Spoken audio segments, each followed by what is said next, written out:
by you forever. I'm your friend.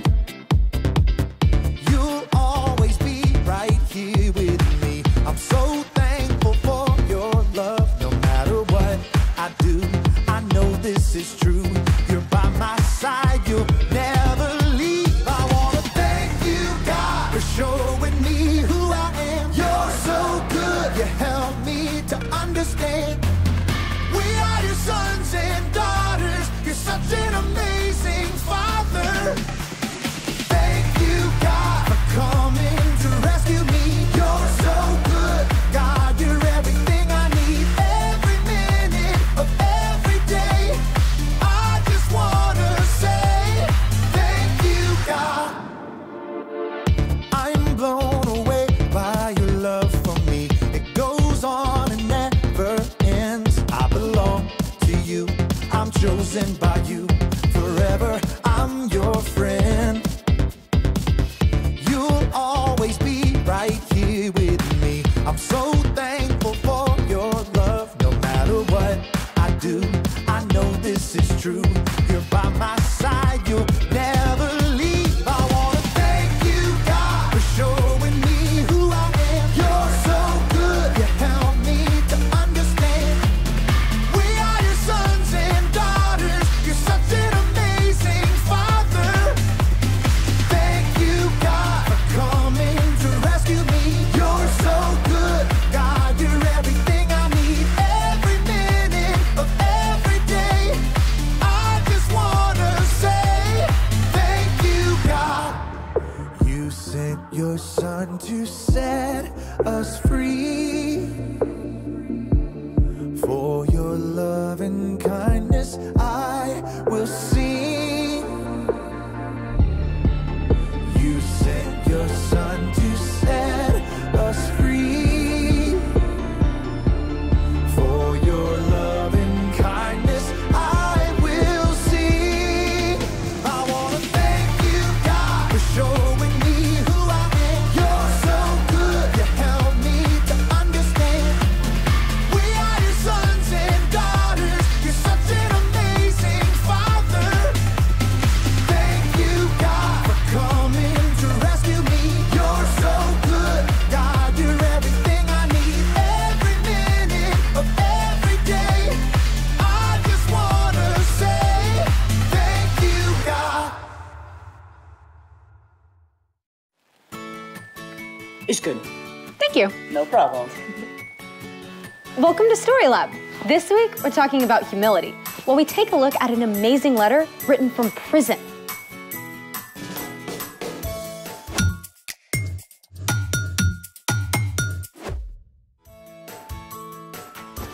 Hey, I'm Sebastian. And I'm Skylar. We're talking about humility, which is putting others first by giving up what you think you deserve. I think one of the best ways of putting others first is by helping them eat well. Like a box of fudge rounds. I was thinking more of tasty veggies. My relationship with vegetables is complicated. How about this vegetable? Are you for real? Yep, world's heaviest carrot, according to the Guinness Book of World Records. That's gonna need a lot of ranch. Then there's this. World's biggest cabbage? Yep. It's like part of some prehistoric jungle. I feel like we should see some dinosaurs roaming past it. Speaking of which, it's a Vegisaurus! world's largest mixed vegetable sculpture. Amazing. Slightly terrifying. Our guest today knows a thing or two about veggies. He builds with them? Nope, he grows them. Great. I'm ready. Hi, Phil. We're so excited to talk with you. Hi, guys. Hey, it's good to be here. Can you tell us a little bit about what you do? Sure. I run K-5th Farms, which is a small market garden that supplies an average of 40 baskets a week, all 4 seasons of the year to our 65 families. Wow. What's your farm like? Well, it's a very intense little farm. It's a 1/4 acre if you do the math of how much we actually grow on. But we grow all major food groups. That's what makes a market garden a market garden. It has a variety of crops, a great diversity of crops, and we grow them all. Everything from broccoli and cabbage and beets and carrots and lettuce and kale and bok choy, onions and garlic, and a lot more. So, any watermelons? No watermelons. The watermelons would cover this entire garden. So you have a special plan of what you plant? Absolutely. I can tell you what I'm planting next year and where I'm going to plant it. We rotate our crops every year into a new space. And so ideally, the same crop isn't planted for almost 8 years if I'm managing the garden well. Wow, that's a long time. Okay, it's easier on the soil and allows the garden to produce very well. A good garden is always giving back to the environment. So it's like you have to get to know your dirt. Yes, and that's where it really gets fun, because in the creation story of Genesis, God tells the earth to bring forth vegetation. I'm always amazed at how the ground can adapt and respond to good care and love with such energy and life, like this. So farming is really a lot of hard work, right? I do work hard, but you know, everyone works hard. I get to choose the times when I work hard. All the vegetables you provide are such an amazing way to serve the community. Well, I'm glad I can do my part. But really, I'm only one gardener. In fact, that's how I sign my emails to my updates of my customers. One of you gardeners. How's that? Well, I love it when people come to my farm to pick up their produce for the week, and they can see where it all comes from, and they can see the person who's actually involved. But in reality, most of our food comes from people that are laboring, whose names we don't know, whose stories we'll never hear, and they have to work under tough conditions. Wow, I never thought about that. Those people are out there in the dirt, they're working in the cold, they're working in the heat, they're working when it's raining, they're working with the frost on their hands, maybe their gloves aren't working that day, but they don't get to pick the days they get to choose. I feel like I should go find a gardener and thank them right now.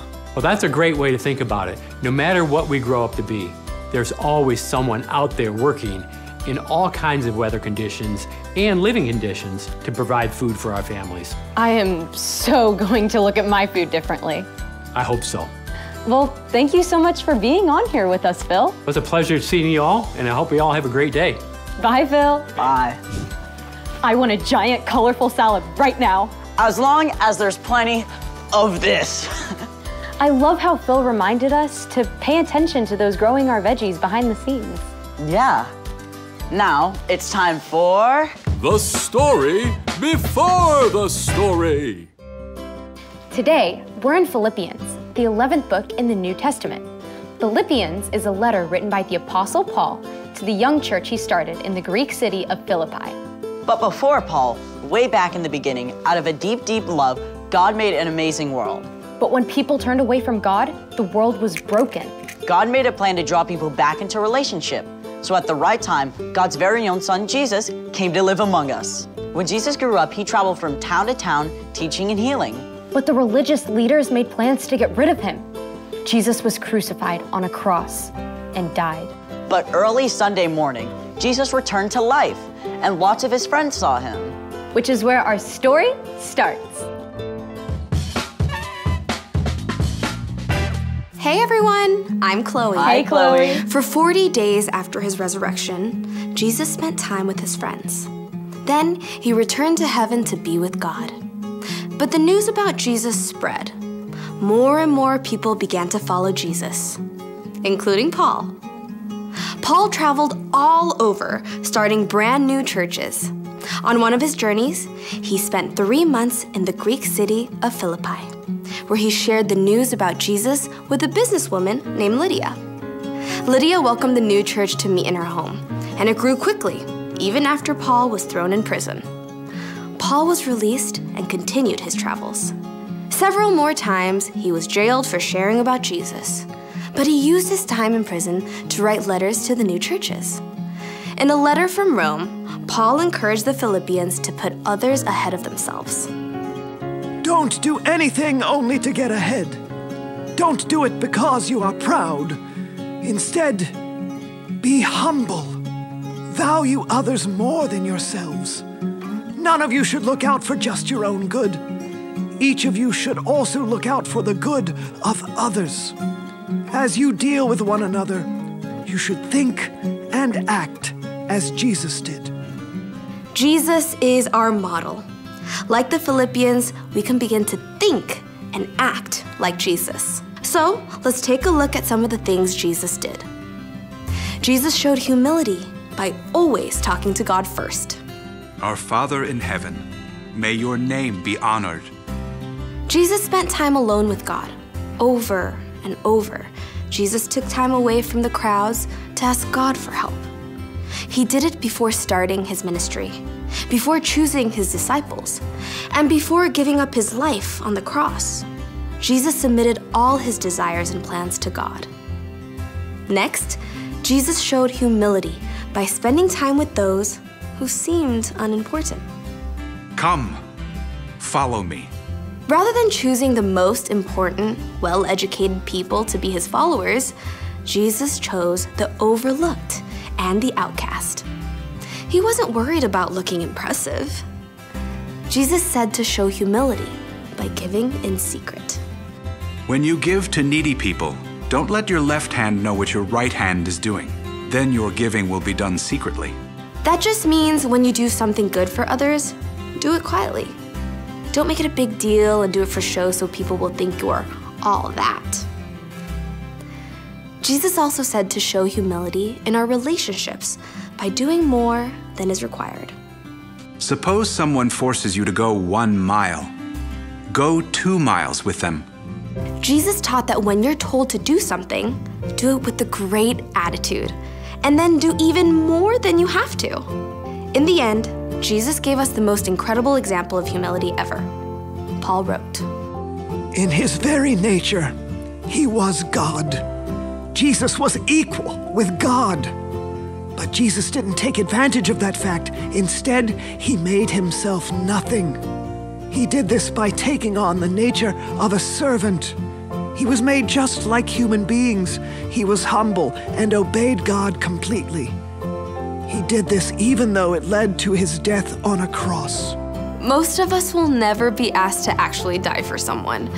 But every day, we can look for opportunities to set aside the things we want in order to put others first. Because Jesus puts us first. The end. Gotta be honest, this one is hard. Yeah, I mean, it's just so easy to default to what I want and what I need. That's right. It takes practice to pay attention to what other people need. And then to find ways of putting them first.